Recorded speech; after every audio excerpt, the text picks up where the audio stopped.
All right, let's dive in. We're tackling mindfulness today, and wow, you've sent some interesting stuff our way. It is a hot topic these days. It is for sure. We've got this Time Magazine special edition, right?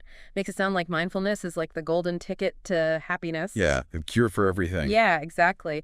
But then you sent over this article called The Mindlessness of Mindfulness from the CARB Syndrome Project website, and, well, it's just a very different take. Well, let's start with who wrote that CRB syndrome article.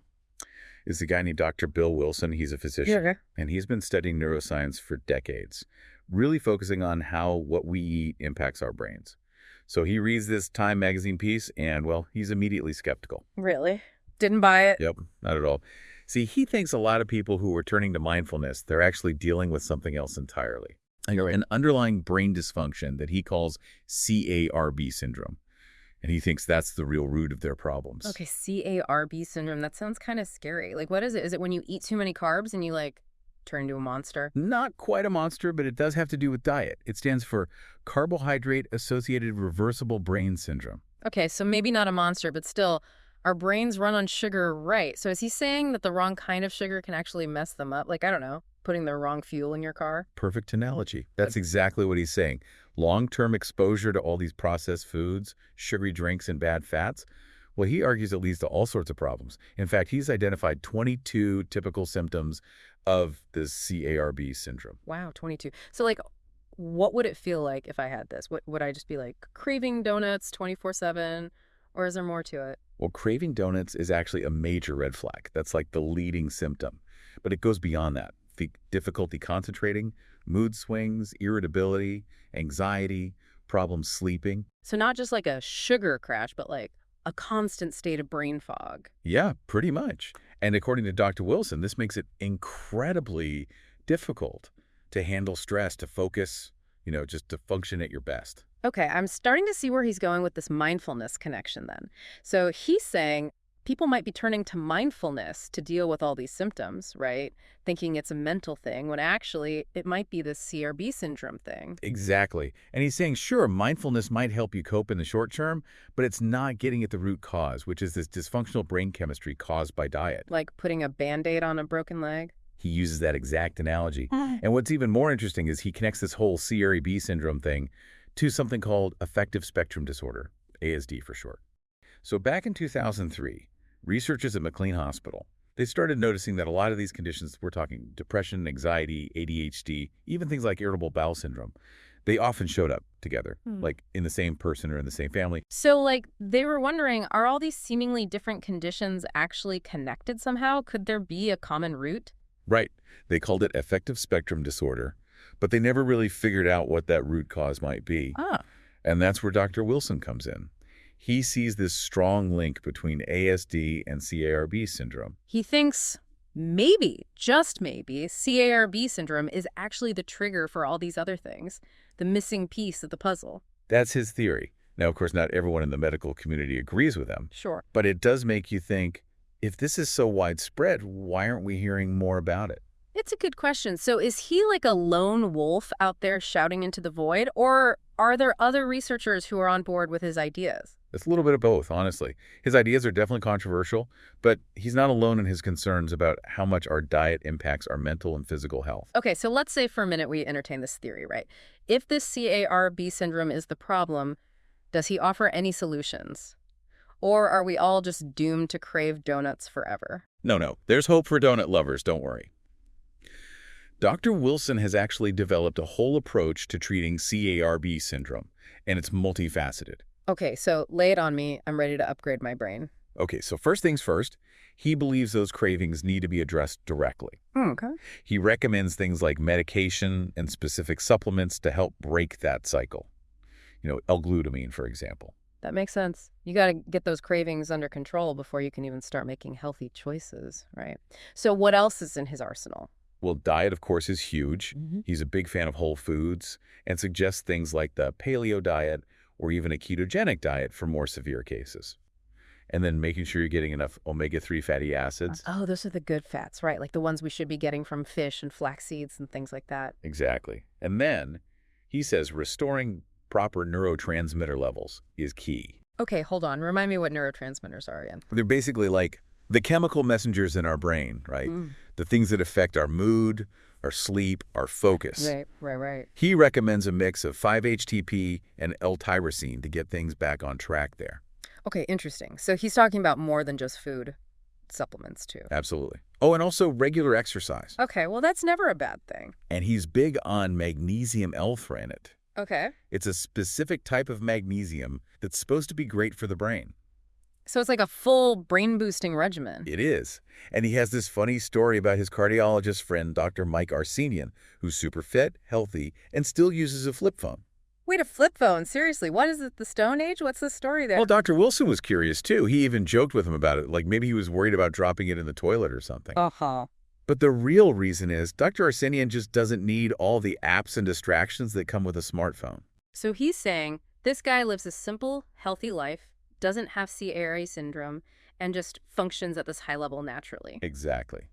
Doesn't need any of the crutches. Interesting. And this leads into another key point of his. A lot of the research on mindfulness and other interventions, he thinks it's flawed because it doesn't account for CARA syndrome. So, like, if you're studying mindfulness for stress, but you don't know if your participants have this underlying brain dysfunction, your results could be skewed. That's exactly it. He even mentions this researcher, John Ioannidis, who's known for studying how common false findings are in research. Wait, are you telling me all this research we're relying on might be wrong? Makes you think, right? But the point is, it's important to be critical of what we read and consider all the possible factors at play. So in Dr. Wilson's view, the CARB syndrome is like this hidden variable that everyone's ignoring? Basically, yeah.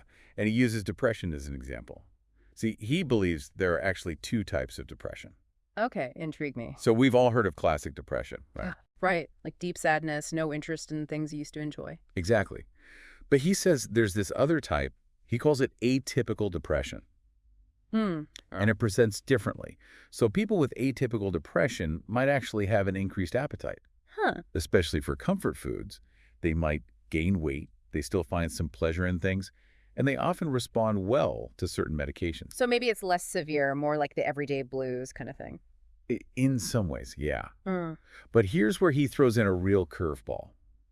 He says atypical depression isn't actually a true psychiatric disorder at all. Wait, hold up. So he's saying it's not even real depression? He believes it's another manifestation of, you guessed it, CARB syndrome. Okay. The cravings, the mood swings, the low energy, it's all driven by those same dietary imbalances. So his solution isn't therapy or antidepressants, it's changing your diet. That's what he proposes, yeah.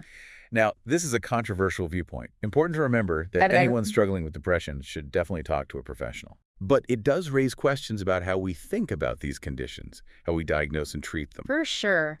It makes you wonder how many other things we attribute to mental health could actually be traced back to what we're eating. Okay, I'm definitely hooked on this CARB syndrome idea now. But what about the other side of the coin? That Time magazine article was all about how great mindfulness is. How does Dr. Wilson address that? Well, he's pretty skeptical, especially about this idea that mindfulness is some kind of cure-all. And he specifically takes issue with the whole concept of integrative medicine, the way Dr. Andrew Weil defines it. Integrative medicine, that's like the whole mind-body-spirit approach, right? Like combining traditional medicine with things like yoga and acupuncture and stuff. Exactly. And Dr. Weil's all about that. Okay. Dr. Wilson finds it all a little too woo-woo. Oh, come on, a little woo-woo. Never hurt anyone. What's the problem? Well, he thinks medicine should be based on solid science and evidence. And while he acknowledges that things like meditation or yoga might be enjoyable, he's not convinced they're actually effective treatments for serious conditions like, well, CARB syndrome. So he's not saying these practices are bad or anything, just that we shouldn't oversell them as medical treatments without the research to back it up. Right. Okay, that's fair. But I bet he really got fired up when he read those mindful eating tips in the Time magazine article. Oh, absolutely. Yeah. He goes through and basically dismantles the whole thing point by point. Really? He argues that a lot of it is either meaningless for people who have healthy brains or, even worse, could actually be harmful. Harmful? How can mindful eating be harmful? I thought the whole point was to help people make healthier choices. It is, but he thinks some of these tips actually encourage people to eat the very foods that are contributing to this CARB syndrome. Okay, now I need to know what mindful eating tips are secretly sabotaging us. All right, well, let's start with one that sounds pretty harmless at first glance. Start with, do I really want this? The Time article suggests you pause before you eat something and ask yourself if you truly desire it. Yeah, makes sense, right? Like a little gut check before you indulge. I do that sometimes. What's wrong with that? Well, Dr. Wilson would say it's based on a flawed premise. He thinks that people with healthy brains already have this built-in ability to regulate their food intake. Okay. Our bodies are supposed to tell us when we're hungry and when we've had enough. It's natural. So it's like we have this internal guidance system and CARB syndrome messes it up. But if it's working properly, we don't need to constantly question every bite. Exactly. He actually thinks overthinking it can make things worse. Huh, interesting. And this applies to some of the other tips, too, like the one about eating like a baby. Oh yeah, I've heard that one. Savoring each bite, paying attention to the textures and flavors, supposed to help you slow down and really appreciate your food. What, Dr. Wilson's not a fan? Nope. He says for people without CARB syndrome, eating is naturally enjoyable. You don't have to force yourself to savor every bite. In fact, he thinks overanalyzing it can actually make it less enjoyable. So sometimes it's better to just eat and enjoy, no need to overthink it. That's his take. But where he really draws the line is when the advice starts to promote behaviors that could actually feed into CARB syndrome. Okay, now we're talking. Give me an example. Well, one tip suggests it's okay to indulge in comfort foods as long as you do it in moderation. Oh, come on, that's way too strict. Who's going to give up all their favorite treats completely? Like, is there no wiggle room at all? He's pretty hardcore about it. He says even small amounts of these trigger foods can set off cravings and throw your brain chemistry out of whack. Wow, Dr. Wilson definitely doesn't mess around. But is that really realistic for most people? It seems like such a huge change. That's a fair point. It is a pretty drastic shift in how we usually think about food. It is. And it's kind of the opposite of what we hear from most nutrition experts, right? Like everything in moderation. So who do we believe? That's the million-dollar question, isn't it? I think it comes down to individual needs and what makes sense for you. Dr. Wilson's theory is compelling, but it's not the only perspective out there. True, true. Okay, so let's keep breaking down these mindful eating tips. What else does Dr. Wilson have a problem with? He really goes after any advice that encourages people to eat processed foods, even in small amounts. Remember that one about adding crushed pretzels to your frozen yogurt for some crunch? Oh yeah, I've totally done that. What's wrong with a little salty sweet action? Well, Dr. Wilson would say you're basically pouring gasoline on the CARB syndrome fire. He sees those processed ingredients as the main culprits and thinks we should get rid of them as much as possible. So even if I'm being mindful about it, the pretzels are still off limits. According to his theory, yes. He'd say it's not about being mindful of the amount. It's about being mindful of the type of food you're eating. Okay, so it's not about how much. It's about what. Got it. Kind of like you can be super mindful about smoking half a cigarette, but it's still not good for you, right? Exactly. And there's a lot of research coming out about how bad processed food is for our brains and bodies. So he's not just making this up. True, but there's also research showing that mindfulness is beneficial. So how does he reconcile those two things? So while mindfulness might seem to have some positive effects, it's hard to tell how much of that is really due to the practice itself and how much is influenced by what they're eating. He's saying it's like comparing apples and oranges if you're not controlling for that variable. Exactly. And it goes back to his core belief that a lot of the things people are trying to fix with mindfulness, the stress, the distractions, the emotional eating, it might all be stemming from this physiological imbalance caused by their diet.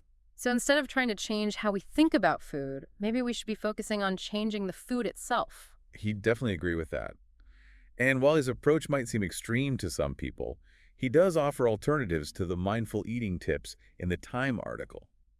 He recommends checking out books like Fat for Fuel by Joe Mercola, Keto Clarity by Jimmy Moore, and Wired to Eat by Robb Wolf. Those are all authors who are really into low-carb, high-fat diets, right? Like the complete opposite of what we've been told to eat for years. Pretty much. And there's definitely a lot of debate about whether those types of diets are healthy in the long run. It's important to do your research and talk to your doctor before making any big changes. Always good advice. But honestly, this CARB syndrome thing has me thinking, what if he's right? What if a lot of us are walking around with these messed up brains because of what we're eating? It is a pretty thought-provoking idea, isn't it? Really makes you question how we approach health and well-being. It does. Are we too quick to jump on the latest trends like mindfulness without addressing the root cause of our problems? It's like we're trying to put out a fire with a water gun when what we really need is a fire hose. Great analogy. And I think it really highlights how important it is to think critically, Question the status quo, and be open to different perspectives, even if they challenge what we currently believe. Yeah, I'm all about that. Yeah. But I'm also a little overwhelmed. This is a lot to take in. Where do we even go from here? Well, the first step is just being aware of this alternative perspective. Hmm. Dr. Wilson's theory might not be for everyone, but it's worth thinking about, especially if you've been struggling with things like stress, cravings, brain fog, and haven't found anything that really helps. So it's like a new way of looking at our health and our habits. Right. Maybe mindfulness isn't the answer for everyone, huh? Maybe for some people, the key to a calmer, more focused mind is actually changing what they eat. That's what Dr. Wilson is suggesting, yeah. And even if you don't completely agree with him, I think his work really highlights the connection between what we eat and how we feel. We can't ignore that. Totally. Like you are what you eat, right? Right. Maybe we should add, you think what you eat and you feel what you eat to that. I like that. I think that's a really powerful message.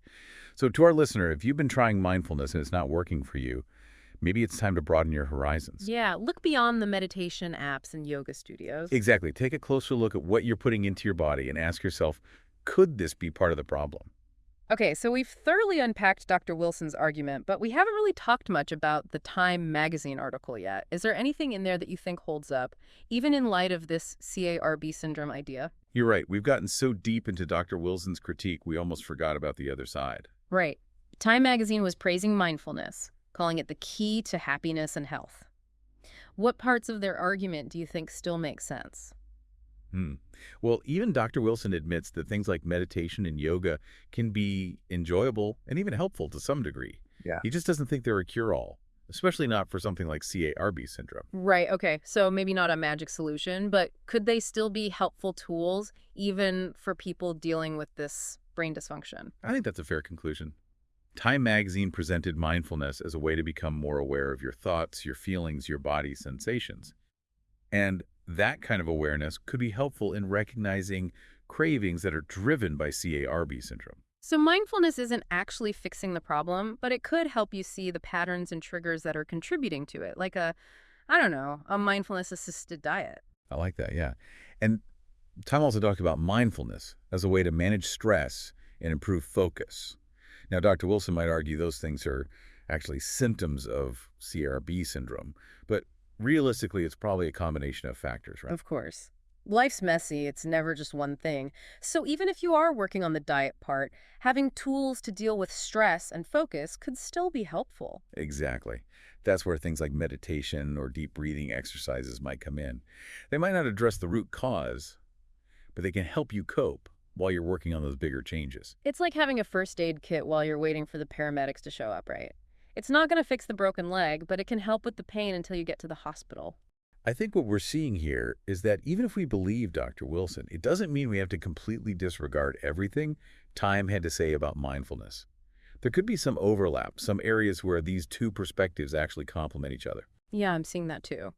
Okay, so we've explored both sides now. Dr. Wilson's critique and the potential benefits that Time highlighted. I think the biggest thing is just the importance of critical thinking, whether it's mindfulness, CARB syndrome, any health trend, really. We shouldn't just blindly accept what we read or hear. We need to question it, look at it from different angles, consider the downsides. Don't just jump on the bandwagon because it's trendy. Do your research, dig a little deeper, and see if it really fits your needs and your situation. Exactly. And with mindfulness specifically, we've learned that it's more complex than it seems. Dr. Wilson's theory really challenges this idea that it's a one-size-fits-all solution for everyone. He's saying that for some people, the real key to feeling calmer, more focused, more emotionally balanced might be addressing an underlying physical imbalance. Right. And while his methods might seem kind of out there, I think it highlights a really important point. We can't separate our physical health from our mental and emotional well-being. What we eat, how we move, how we manage stress, it all plays a role. It's true.